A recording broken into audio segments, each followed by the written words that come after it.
Let's bring him in now, one of the stars of Tyler Perry's hit series, The Haves and the Have-Nots, the one, the only, Medina Islam. Medina, how are you, man? How you doing, fam? How you doing? Doing well. Thanks for joining us. Thank you. Thank you for having me. You play the role of Quincy on The Haves and the Have-Nots. Quincy crazy. Hey, you know. Tell us about him. Depends on how you look at it, you know.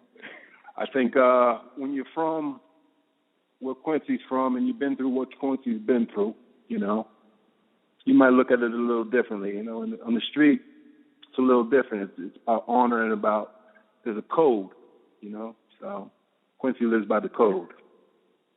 Every deed has its consequence, you know, so he represents consequence. You don't act like Quincy in real life, do you, man? Well, I mean, I come from the same environment Quincy comes from, okay. So, you know, I'm from Newark, New Jersey, so I got a little. I think everybody got a little Quincy in them if you push them, you know. But okay. Quincy's honest, you know, to me. So what I gravitate towards is truth and honesty. Like, he's a little extreme, but for me, you know, most people in real life wear the mask, and so Quincy likes to rip off the mask and be for real. Sure, and but he just goes, he has an extreme way of going about it. He's been ripping that mask off for a while now. Yeah, man, but you know, Quincy's mild where I'm from. You know, there's a Quincy everywhere. For sure. Last time we saw Quincy, he was in a car accident, got banged up a little bit. He found a way to slide away. We saw him walking through the hospital. We got 3 episodes left. We expect something big from Quincy. All I can say is, you know, stay tuned and expect the unexpected. Anything's possible, you know. Tyler Perry is such a genius, you know, so the have and have-nots is just like you can't assume nothing. And that's why I enjoy playing the role of Quincy. We're talking to one of the stars of the Haves and the Have-Nots, Medina Islam. And I got to ask you this now. You talked about Tyler Perry, and everything Tyler Perry seems to touch turns to gold. What's it like being on set with him? I mean, when you're dealing with a man of that status and that level, it's a privilege to be anything that's remotely involved with Tyler Perry. He's a special a man. He's very, very gifted at what he does, and what I admire about him the most is he has a big heart and a great vision. And people that can put a big heart and a great vision together, they pretty usually have success, but he has it in abundance. So a lot of people don't understand how special a man that can do that at a high level. He works so hard, and he humbles me and everybody around him, because when you see a man at that level working so hard, he's out working everybody on the set. So it kind of inspires you to say, well, you know, what am I complaining about? You know, this man got so many going on, and he does it at such a high level, and he does it so brilliantly that, you know, I can do nothing but tip my hat to him, because he's awesome, you know. Right. He's a visionary, and I think he's ahead of his time. Okay. So, like you said, you know, you're in awe of him. You're humbled by being on set with him. What's your takeaway? What do you take away from being on set with Tyler Perry? What's your takeaway that you can use moving forward? I mean, a lot of people look at it, you know what I'm saying, the flashing lights, the camera, the TV, but what I take away from working with Tyler Perry is, as a boss, is work ethic. You know, a lot of people do very much less than a man like that and complain more.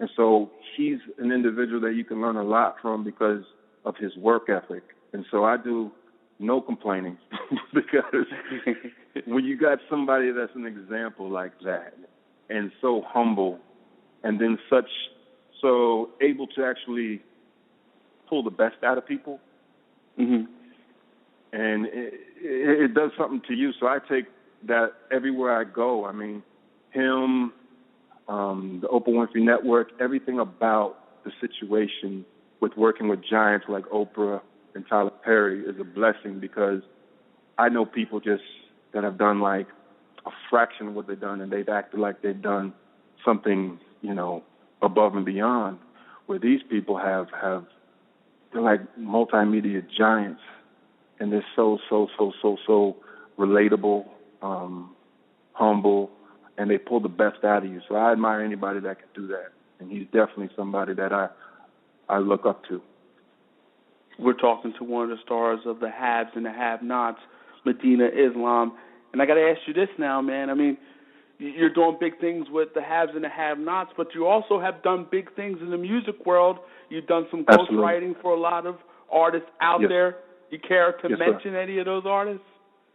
Well, I get paid more not to, so I'm not a fool, man. I mean, I respect anybody's grind and anybody, but I know the game, you know what I'm saying? Yeah, I've ghostwritten for a lot of people, and, now we're in an environment where now, because of social media, everybody's aware of the process now. So the Meek Mill, Drake thing, I think that was kind of good. I'm whichever side you're on, it doesn't matter to me. I'm just happy that people are able, because of social media, to find out what the process is. And so people are acting stunned about ghostwriters, but it's been happening since the beginning of the industry. So for sure, it's not really a big deal if you're in the know. But like, when you thought that your favorite was doing it all by himself, I guess it couldn't disappoint you. But you got to understand, it's like you got to give these people some slack, because the people at that level, they're getting pulled in so many different directions. It's not that they don't have the talent. It's just simply time. So time management is very, very, very hard to do when you're a top 40 icon, like a Drake or even like a Meek or anybody like that. But I come from the East Coast, so I respect people that are sick with the pen. And so that's what I came up on. So I just, I can't imagine me ever having a ghostwriter, but I can't disrespect somebody because they do. For sure. And I think, to put it simply, Whitney Houston didn't write The Greatest Love of All. You know what I'm saying? So exactly, but you're not going to say she's not the dopest singer ever, because of that. So, I think hip-hop gets a bad rap sometimes because, like you just said, in the R&B world, that's known. That's actually expected to have 3 or 4 writers in a room trying to write the biggest record they can ever write. And that's to be commended. But in the rap sector, I think what it really is because you have young black males getting so much money. And, R&B is not selling as much as hip-hop nowadays. Mm-hmm. And so a lot of people are resentful because they don't look at hip-hop as an art form. And that's the problem that I have is hip-hop is probably harder than a lot of even the R&B side in singing. I've worked with a lot of R&B artists and a lot of hip-hop artists, and you think that they're just getting up here freestyling, just spitting in the booth, but there's a gift that's in there. You look at a Jay-Z, you look at a Kanye, or even a Drake, and then ask an R&B artist to do that. They can't. they can't do what Drake does. I don't care if you can sing in key. I don't care if you can do all that. That's to be commended. But you get somebody from the R&B world to try and duplicate what Jay-Z does. They can't. Right. And somebody can also say, well, Jay-Z can't sing like Mariah Carey. That may be true, but in my experience, it's a lot harder to do what hip-hop people do because a lot of the stuff, it's not tangible. You got to be in the pocket. You got to just understand, and it's a space of mind. It's a feeling, and a lot of times R&B artists are trained with technique. But what hip-hop does, I'm so glad, like Straight Outta Compton, that's like one of my favorite movies right now. What it showed the mainstream level is like rap is definitely an art form that has been misunderstood. You have to be above and beyond, and NWA was one of the greatest groups ever. For sure. But they didn't understand how much of a genius Ice Cube was until they saw the film and all the writing that he was doing and all the things that the group was doing. He's a genius. But that's my take on it. But no disrespect to any R&B singers, they're amazing. I love the best of them too. But I think if people can understand that hip hop is more than just beats and rhymes and just getting in there and just freestyling, it's really like take the best freestyler, he can't write a song. But then you take a Drake or you take a Wayne or a Kanye, these people are amazing at song structure. Amazing. So you can't really cheapen that by saying because they had, something else going on, because a lot of these people, if you could sit in the studio with them like I've been able to, then you understand what their genius is. But if you're just looking on Twitter and media takeout, you're not really seeing what the gift is. For sure. Let me ask you this now. I mean, like you said, you've done some ghostwriting over the years. Who's the greatest rapper of all time?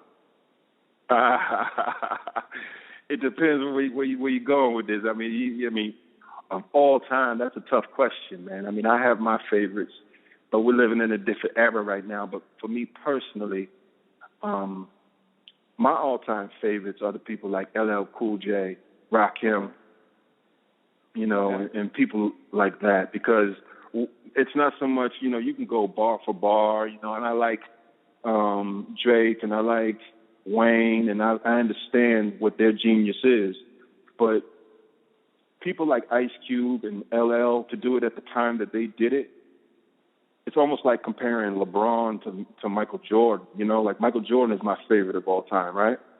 Mm. And LeBron puts up numbers and does all these things, but you got to understand the era that Michael did it in. A lot of these things didn't exist. There was no Twitter back when Michael Jordan was around, or back when some of my favorite, like the Rakims.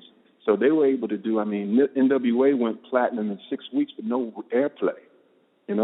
Right. And so they didn't have the luxury of having all this social media.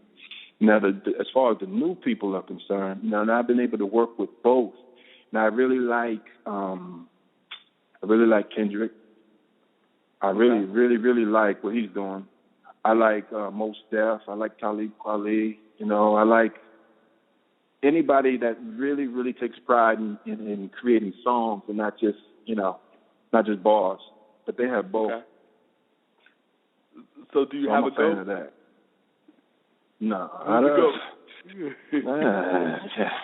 I mean, hip hop is competitive, so you're always gonna personally feel like, iron sharpens iron. And I mean, the way rappers feel, they always feel like they're the best, But I've learned from the best. So for me, my all time, if I had to pick one, KRS-One.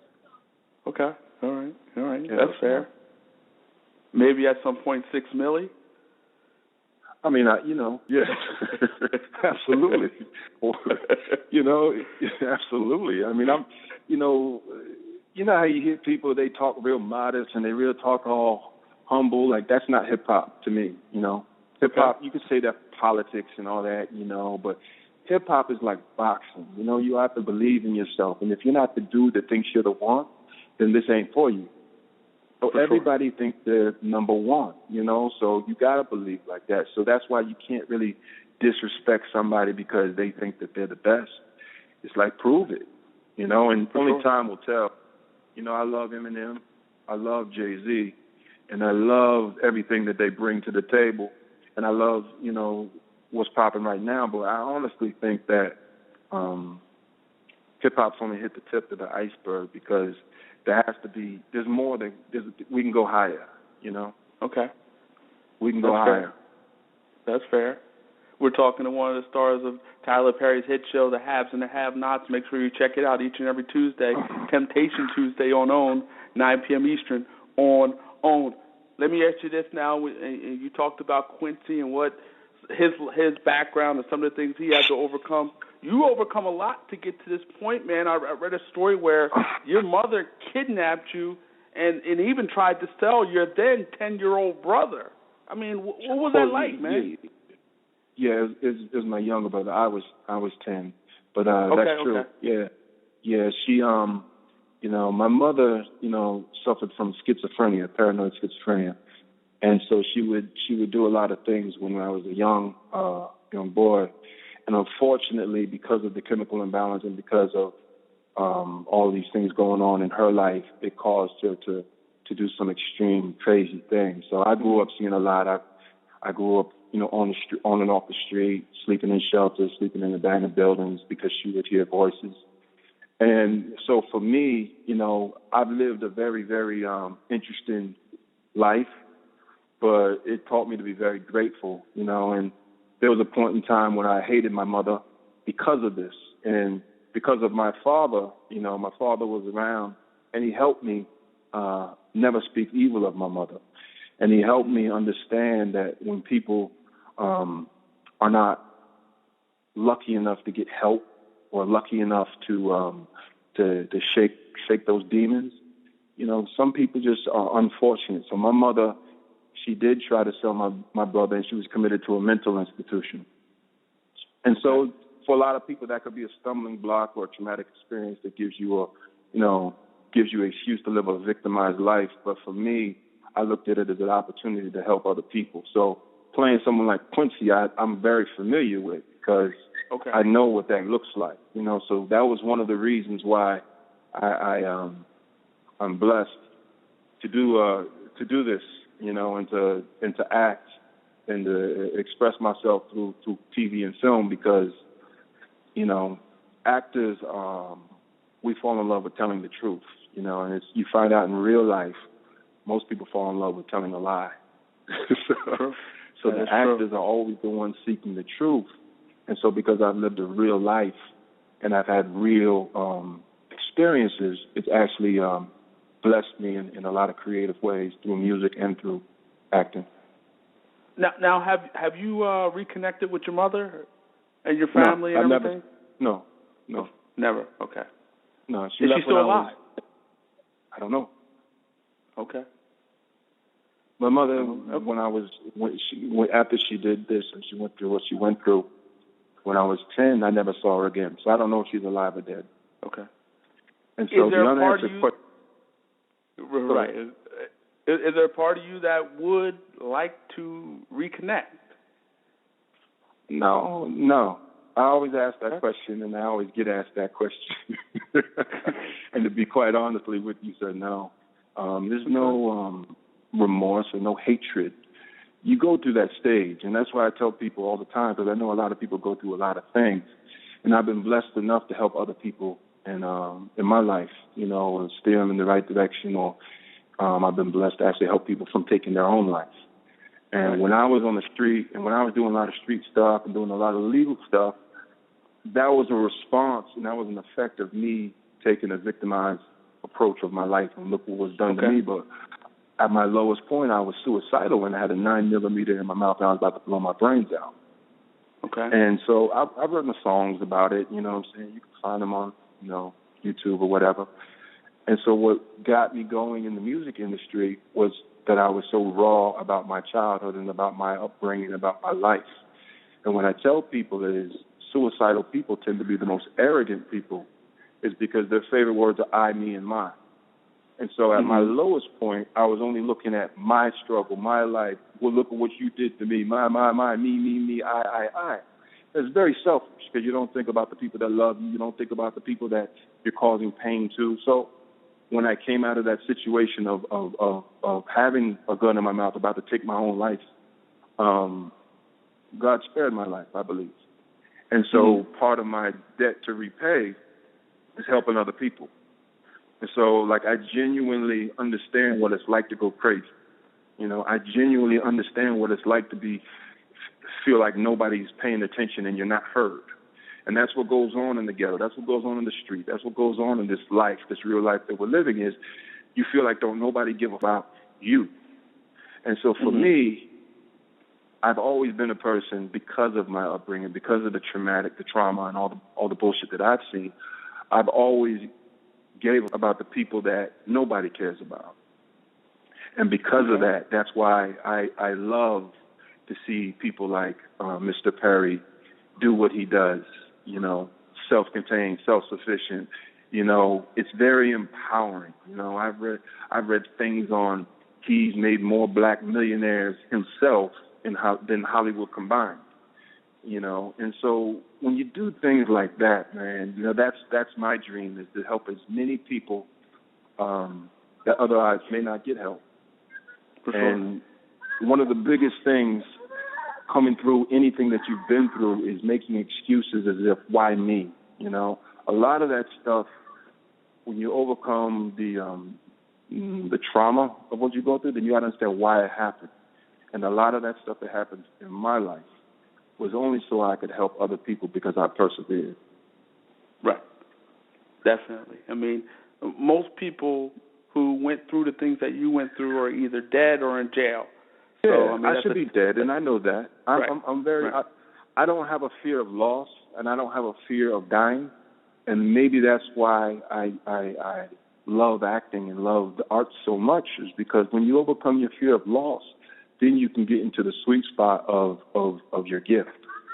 But a lot of people out there, and maybe some of your listeners, maybe they're thinking, you know, they want to do the same thing, but then they got all these buts going on. But I can't. But I'm this. But I'm that. But it's too late.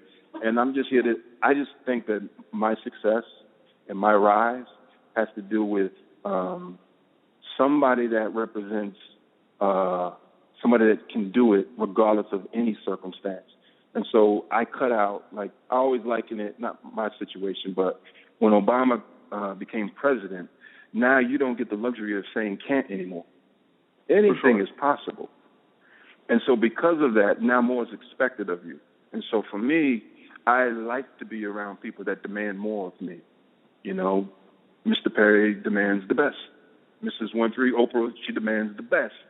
You know, if you play sports, you're expected to do the best. But you can't cheapen that just because of your experience and say, well, you know, at least I'm trying. No, excellence is mandatory right now. And where we're going, that's why I was telling you earlier about hip-hop, because excellence is not the criteria yet. It will be. That's why you have all these bullshit beefs, you know, but we have to change the criteria in TV and film and in music to excellence. Because once you get to that point of that's the standard and not being able to say, like in music, you just say, yo, that's my style. That's how I get down. Well, your style might not be good. It might not be good. You don't get the creative license just saying that's your style so people won't scrutinize you as much. A lot of people are just not good. And it's okay, but I admire about in, let's say, like in the singing world, you know, if you go out of key, people will tell you that you're off, you're wrong, you know, and because there's a criteria, there's a standard. You have to be at a certain place, and that's considered good singing. But in rap, we have to get to the same place, and we have to establish a standard. And that's why I love acting so much, because there is a standard that you have to be, and people can measure that and say, oh, no, that's a good actor. No, that's a bad actor. And so I like things that where you can be measured. And so, like, you know, the Olympics are coming next year. They measure you on time, right? And if your time is not good enough, then you don't get picked. And you don't win. So hip-hop has to be measured. You know, you can't measure it just by sales, because we already know they bullshit and they tricking the system, and people are getting sales and having platinum parties, and they didn't even go gold and all this type stuff. And that's okay. Do what you do in your marketing. But at some point, you're really going to have to be what you say you are. And so the people that I always get people coming up to me and they say, I'm so proud of you and I heard your story and blah, blah, blah. And I never want people to feel sorry for me. I want people to feel inspired, because it's really my story is your story. Like, so if a Medina makes it and he's doing this, you're thinking that you need to have all these agents and all this help and all these hookups. And what I represent is somebody that overcame everything. So now what's your excuse? And so it's not about glorifying Medina and what he's been able to do or anybody like a Medina. It's about what's your excuse, because the only thing that's keeping you from accomplishing your dream is excuses. It's not too late. Too late. I don't care if you have 5 kids, 4 baby mamas. I don't care if you've been rapping for 10 years. I don't care if nobody believes in you. It's not. I slept on the street. I slept on park benches. You know, I was suicidal. I had a gun in my mouth, about to kill myself. I had a mother that tried to sell my brother, and I slept in abandoned buildings because she was hearing voices. And so all these things I could have used for excuses to fail. But what saved my life, to be honest with you, was boxing and was music and was acting. I started out in music and boxing, and that discipline that I got from boxing eliminated excuses. And so I use that work ethic. That's why I admire Mr. Perry so much, is because he doesn't allow excuses to stop his growth. He doesn't care what you say. He doesn't care anything. All he wants to do is get his vision out, and I want to support anybody like that has a vision. If you ain't got no vision, I can't rock with you. But a lot of people have no vision because they have all these things that they think are in their way of their vision. But when you get your vision, what I've learned about being around some of these most inspirational people that anybody could ever meet is they're not distracted. They have a vision, and they don't expect you to agree with the vision. They expect you to actually just fall in line.